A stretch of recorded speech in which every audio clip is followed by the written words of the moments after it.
Thanks, Robert. Hello, everyone. Welcome to this week's Wednesday webinar. My name is Claire Harrison, and I'm an Assistive Technology and Complex Needs teacher at Call Scotland. Just a couple of really quick housekeeping things before we get started today. This session is being recorded, and the link to the recording will be emailed out to everyone who registered, including anyone who's unable to join us here live today. And that will happen shortly at the end of the session today. Can you please make sure that your mics are muted throughout the session? And if you don't want to be in the recording, then keep your camera off. The webinar will run for around 20 minutes and there will be an opportunity to ask questions. But please do feel free to type any questions that come into your mind as we go along into the chat, and we'll make sure that we respond to them at the end. So that's all the housekeeping over. Today, I'm really delighted to welcome Hayden Gildolfi to our webinar. Hayden is an AAC specialist speech and language therapist or pathologist, depending on which side of the Atlantic that you're working on. He is based over in America, in Michigan, and on his website called Language Up Games, you can get an overview of some of the many projects that he's currently working on. So there's everything from free downloadable communication resources to app development. But today, Hayden is here to talk about how he's been using Minecraft as an educational tool and share some of the ways he's been using it to support AAC modelling as well. He's got loads of really creative and practical ideas to share. So welcome to you, Hayden. I'll hand over to you and you can get started. All right. Thanks so much, Claire, and the Call Scotland team for having me. I'm really excited to be here. Hold on, let me just share my screen with everyone. All right. I'm so excited to talk with you all about how I use Minecraft education for language intervention. I have so many things to share with you, and unfortunately, I couldn't include them all for the sake of time, but I am hoping that you'll be able to take something from this that you can use into your clinical practice, or if you're working with a young person or yourself just interested in learning more, hopefully there can be something for you in this lecture today. So to get us started, I want us to talk about overall where games are at today, because it may have changed since when you were a young person. Also, what is Minecraft education? You may have seen some clips, so let's talk about exactly what it is. In addition to that, I want to dig into Immersive Reader, which is one of the main assistive technology features in Minecraft education. And then we won't have time for the tech setup part, but if you have any questions about how I set this up, please let me know in the chat. In addition to that, I'd like to move on to how I do language therapy in Minecraft education. So I'd like to look at how I target various language areas, goal areas, using Minecraft education, hopefully to give you some inspiring ideas for activities that you can take with you. And if you have someone who is learning AAC or you yourself are learning AAC, I'd like to give some modeling ideas to you that might be able to help. In addition to that, I have some recommended modules and additional resources from there. All right, so some housekeeping. I will not receive a stipend for this, and I'm actually not affiliated with Minecraft Education or Microsoft at all. This is just a resource that I personally have used in my clinical practice that I find really helpful. All right, some objectives. By the end of this, I'm hoping that you'll be able to identify key components and features of Minecraft Education, and also how you can utilize Minecraft Education in order to do speech language therapy tasks or just language supports in general. All right, let's get started. So I don't know about you, but I am of a generation where I tend to think of video games as a very solitary pursuit, something that you do alone on a single console. But really the situation has changed a lot today. So I want to talk about how teens today are using games. So 85% of teens today say that they play video games. So this is not something that is niche by any means anymore. It's something extremely common among young people today. 40% say that they play at least once a day, and 4 in 10 students identify as a gamer. This is something that I think students are taking on as a part of their identity and culture. So this is some research that came out of the Pew Research Center that revealed that 89% of 13 to 17-year-olds in the US today are playing video games with others. So it's actually really a rarity of people who play video games alone. And then in addition to that, 40% of teens say that they've made a friend online because of a video game. So really what I want to emphasize here is that games today are a social pursuit for teenagers and one of the main social outlets for teens today. So I want to just highlight some of the different ways that people can access and play games, and this is certainly not full here. So there's cooperative play, like for example, on a video game console. So people together playing offline on a console all together. But you might be playing online yourself alone with other people who are also playing alone. In addition to that, frequently games are being used in the classroom as educational resources using things like touchscreen projectors or large monitors. Also, gaming is something that is increasingly accessible and inclusive for individuals with motor disabilities, using things like switch control or eye gaze. So gaming really has looks like a lot of different things today. All right, let's shift gears into Minecraft a little bit. Perhaps you've seen some videos of Minecraft and you aren't 100% sure. Minecraft is something that we call like a sandbox game. So it lets players explore and create virtual worlds made up of blocks that are various materials. So Minecraft has all sorts of materials in it that actually replicate and simulate the real world. With no specific objectives, players can engage in activities like building structures, crafting tools, and exploring landscapes. I like it because it's so open ended that really I can come in with my creativity as a clinician to fill in the gaps. As well, my students can come in with their creativity to inform our session. I really like how the game is so open ended because that encourages that creativity, problem solving, and for students to collaborate together to achieve goals. All right, so let's talk about what Minecraft Education is currently available on. I should specify Minecraft Education is kind of a spin-off game of the original Minecraft. And Minecraft Education is designed specifically for the classroom and for educational uses. So it allows teachers and other educators, as well as parents, to offer fun and interactive lessons for their students through playing the game together. And students of all ages can benefit from this, as well educators can create their own lesson plans or use lesson plans that are previously available. And there are a variety of additional resources associated with those pre-made lessons. One thing I also really like about Minecraft Education is that it's relatively low in terms of resource using computer resources. So it can be used on things like mobile devices as well as Chromebooks. Here in the States, a lot of our students are provided Chromebooks by the school district and use those throughout the year. So it's just really helpful to have something that I know that they can take and use at home as well. All right, so some other reasons why I like Minecraft Education and why I use it. First of all, it's cost effective. So the school district that I happen to work for has an Office 365 license. So students can just log in with their school email and essentially access Minecraft Education for free. I think there are a limited number of licenses available though for each district. It's still relatively low cost if you are unable to access Office 365. It's very flexible, can be run on all sorts of platforms. Also, it's nice because students can access my lessons virtually if they happen to be at home or join me physically together for a session. And it's great for alternative or students who are at home currently. So they can still access the lesson and engage.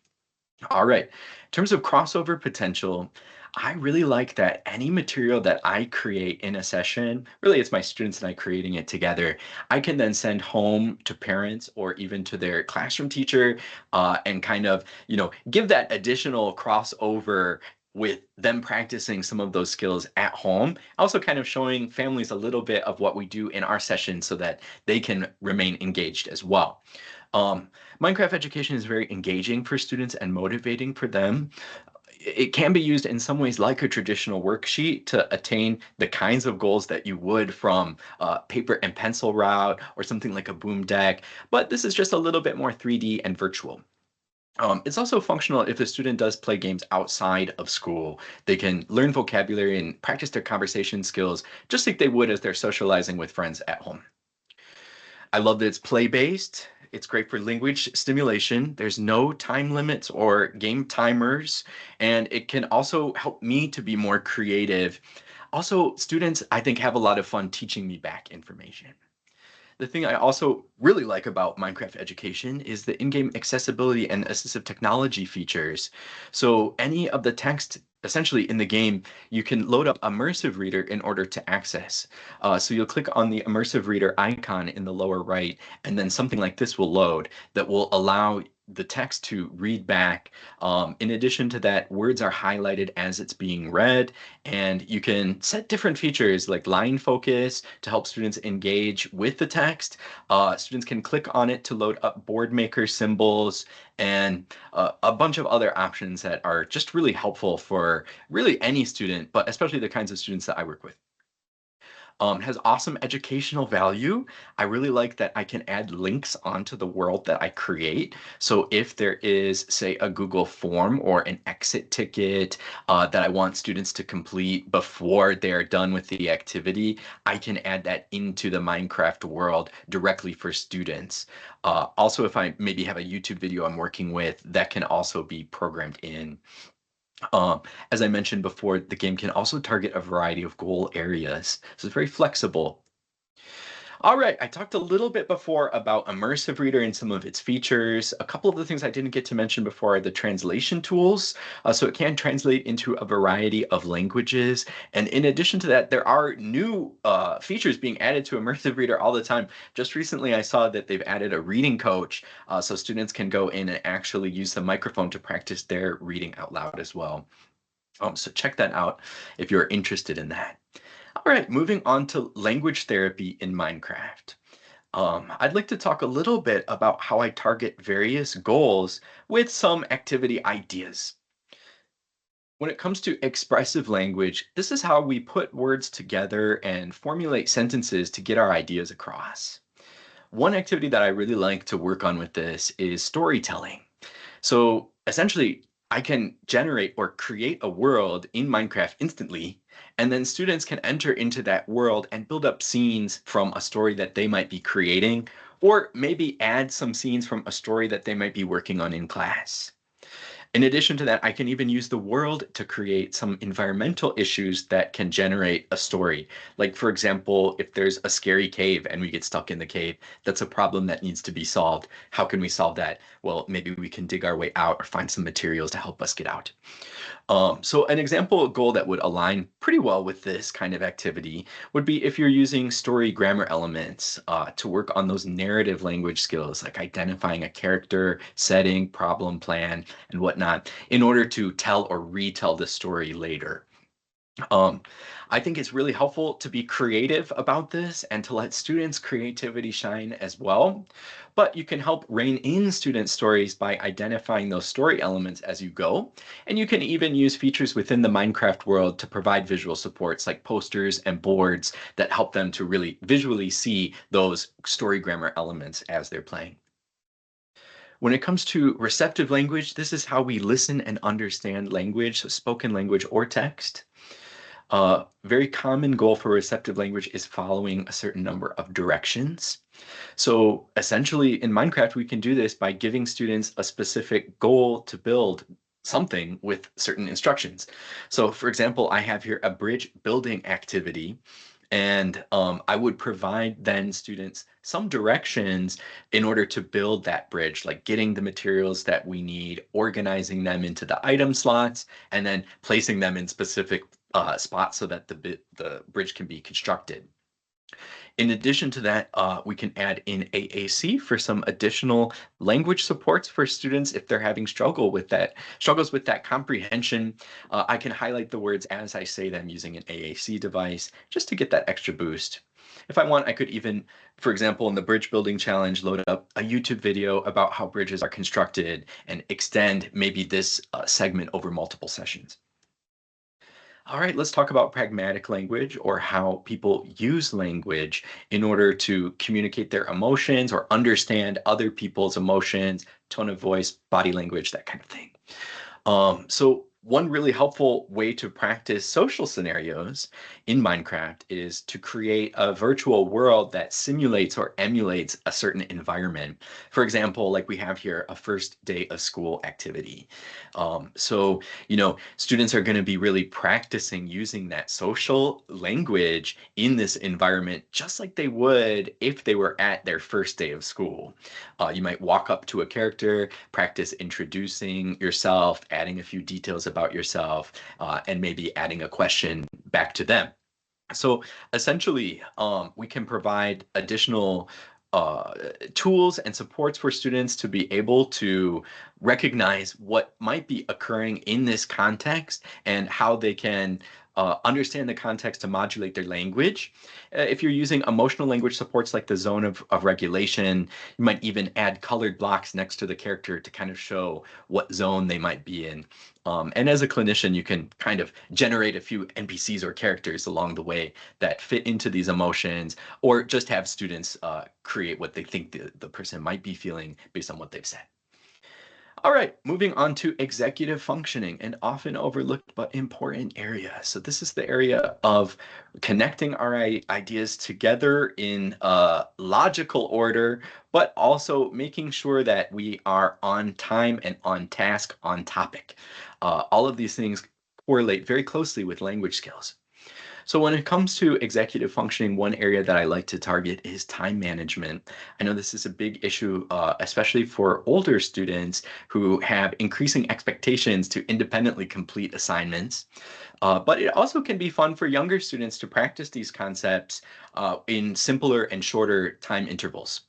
So, for example, you could set a time challenge to complete a task or build something within a given time, and then have students estimate what that completion time might be for that task. So if I say, okay, guys, we are going to build the four walls of a house. How much time do you think that that's going to take? Help students to begin to identify kind of how much time they anticipate various tasks might take, so that then we can go back and look after we've tallied the time that it takes from start to finish, and see where there may be a discrepancy between those two. Um, One thing that can be fun also is to assign students, like one person is the recorder, another person checks the to-do list, and then rotate those roles so that students have an opportunity to practice a targeted skill without needing to move on to all of the skills at one time. Okay, so moving on to theme worlds. I like this to target semantics and vocabulary, which is related to receptive language. I know a lot of students are struggling to organize their language, their words, and also to develop the skills that they need to in order to memorize new vocabulary words. So if you can't make it to the desert anytime soon, why not travel there in the Minecraft world and practice the words that you might use in that environment inside of the world. So you might also add a word bank to this, or use something like AAC to pull up a subject specific vocabulary folder that matches up with the particular biome or area that you've entered in Minecraft. So Minecraft features a variety of different biomes. There's an icy one, desert, swampland, that allow you to navigate and explore. And it features animals and plants that are native to those environments, of course, Minecraftified, but can be a really great way for students to practice using actively those vocabulary words directly with a virtual event that's happening in front of them. It's just something that's really a lot of fun. Also, it can match up if there are modules or learning units in the classroom that match with the biome as well. So, for example, if the students are learning about the Arctic tundra, I might load up a tundra biome and spend the day in there with some of the vocabulary words that they are learning for school. All right, let's talk really quickly about AAC modeling ideas. My hope is that you can take away from this some ideas to support your AAC learners. So, first of all, what is AAC modeling? I think of modeling AAC as a low to no expectation form of language therapy where the clinician and family or staff select words from the AAC device as they communicate with the AAC user. The idea behind modeling is that we provide the kinds of language enrichment that support people not only to learn how to navigate the AAC device to use it for communication, but also to build language skills and navigate words in their own mind through categorization. All right, so when it comes to modeling, you can start off by targeting just one word in the sentence.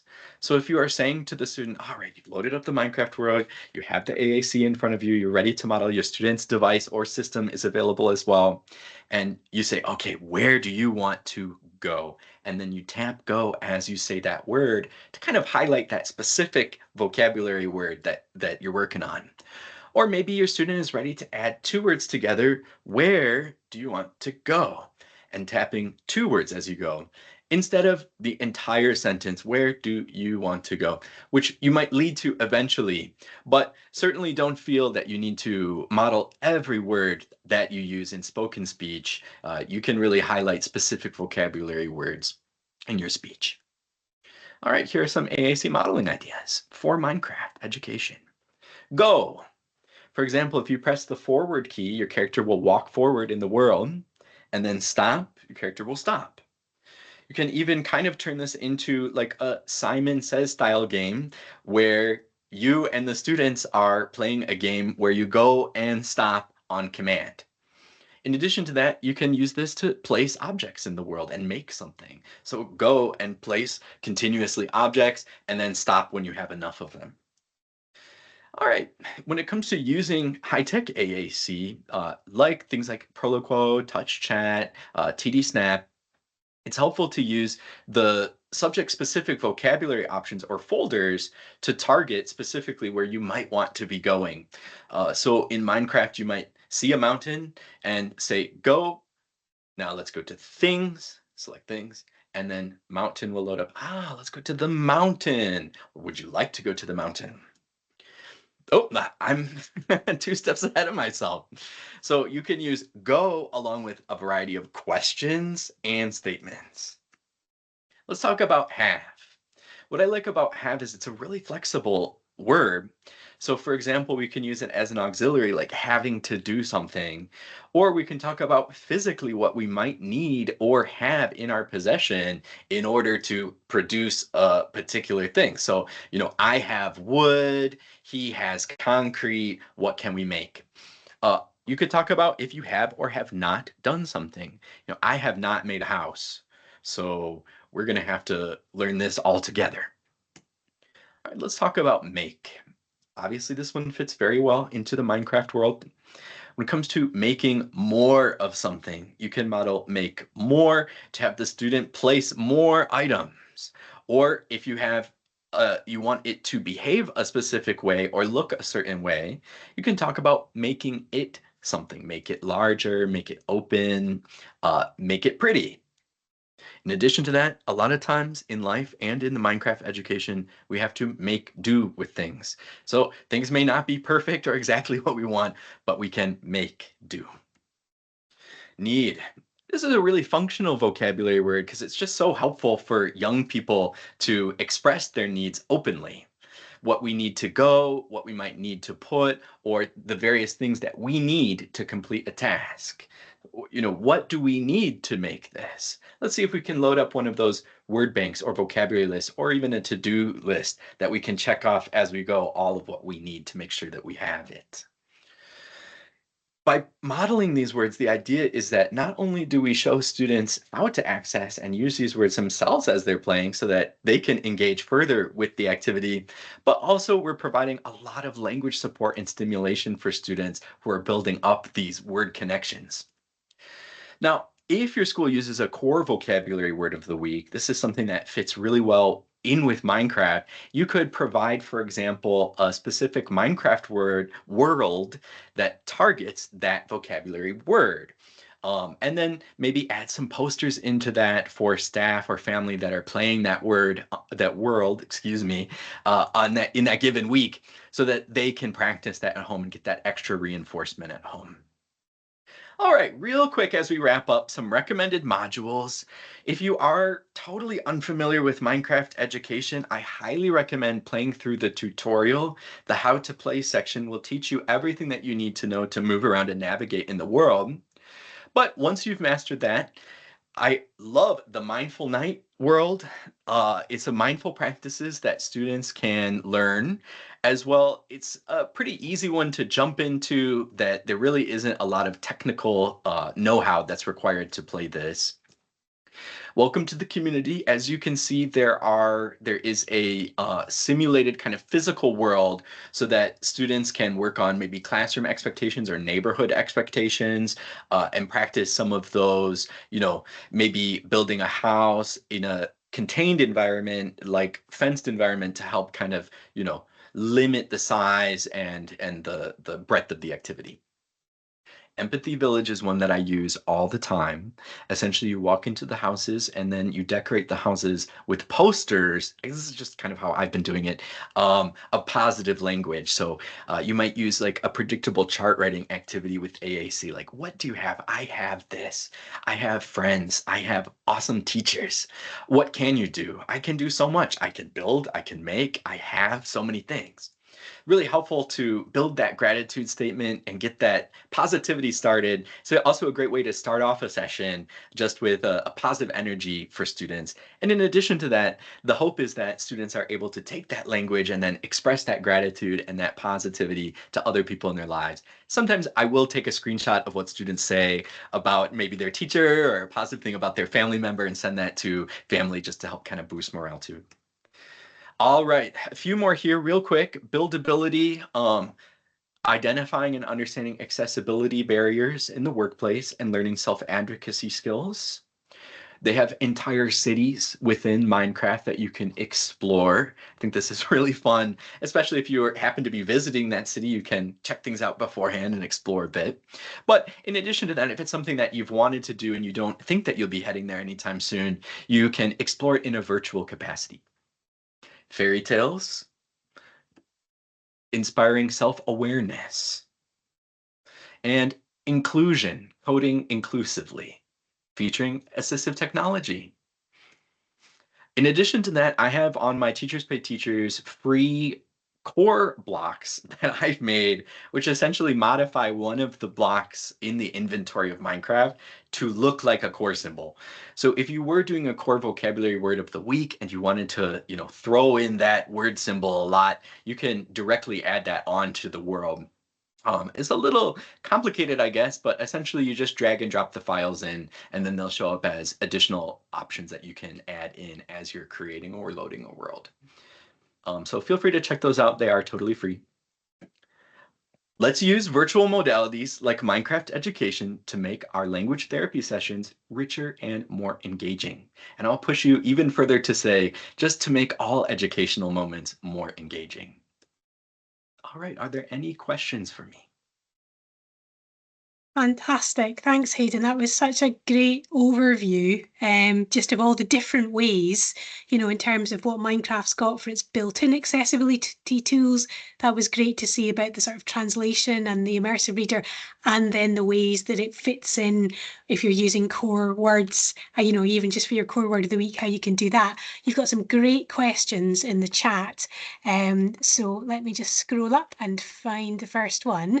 So we've got a question from a principal teacher who's working with Afghan evacuees and refugees, asking how can we use Minecraft when trying to encourage pupils to speak?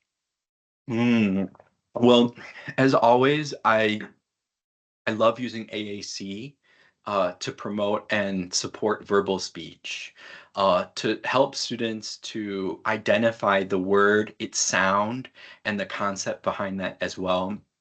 Can really help students to begin to, practice speaking or trying out that word sound, especially if it's repeated multiple times throughout the session. That's one thing that I know can be quite helpful to support the development of verbal speech. And so if someone's, say, working in a setting where there's not a lot of AAC around, for example, Mm. is there a particular tool or set of tools in terms of AAC supports that you would suggest or point them in the direction of that might be quite accessible for them to use? Well, as always, just working with a standard core board. So a printable core board that has about 60 words on it can be very helpful. The words that I featured, like go, have, I think maybe make as well, will be probably on that core board. So you can use that creatively in a session by modeling with it, even if you don't have access to that high-tech AAC right now. I know also that there are within Minecraft, a bunch of resources that help with that. Like, for example, the text to speech, which highlights the words as they're being read to help to support with that, shift from hearing the word, understanding its meaning, understanding the phonology of the word, and how the specific phonemes of the word represent that word is a big leap for students, and it just takes time. So using technology to help with that can support developing that. In addition to that, if you are working with students with, say, apraxia of speech or who are working on specific articulation goals, you can create posters and materials within the Minecraft world for whatever you would be doing in a physical session. So, for example, if I have a student who has apraxia of speech and we're working on specific syllable shapes like consonant, vowel, I can create maybe a poster with a consonant that they're strong with and a vowel that they're working on, and then I'll just destroy the poster and make another poster and try another vowel, that they're working on with that same consonant. So really just using your own creativity as a clinician within Minecraft to help to support your students' individual and specific needs. Fantastic. Yeah, there's lots of flexibility built in, isn't there, with the different tools. We've got another question here. So someone's saying, I'm not a school teacher, but mother of an autistic person, would be interested to know how my son can use it to improve communication and receptive language. I think you've possibly already given lots of ideas, but is there anything else that springs to mind that you've maybe not had a chance to cover? I think really if it's engaging and it's motivating for your son and he's interested in it, I think that's the first and most important piece for language. So when we have that connection, that attention and engagement, we can really get that good learning done. So I would recommend for you, if you want even just to load up a world, walk around within the world, describe what you see, and make it very low expectation, a language stimulation activity for your son. You're walking around, oh gosh, I see that snow bunny over there. Do you see the big mountain in the distance? Wow, there's a lot of fluffy snowflakes falling. Just by providing that stimulation can help to support his language skills receptively. Thanks, Hayden. Does anyone have any other questions? You can either turn on your mic or type them into the chat. But just to give you a second to do that, I'll just mention someone was asking for your presentation, Hayden. So that link has gone into the chat, so people can access it if they want to get a copy of your slides. And we did have another question just asking about Minecraft education needing to be downloaded onto devices first and the cost.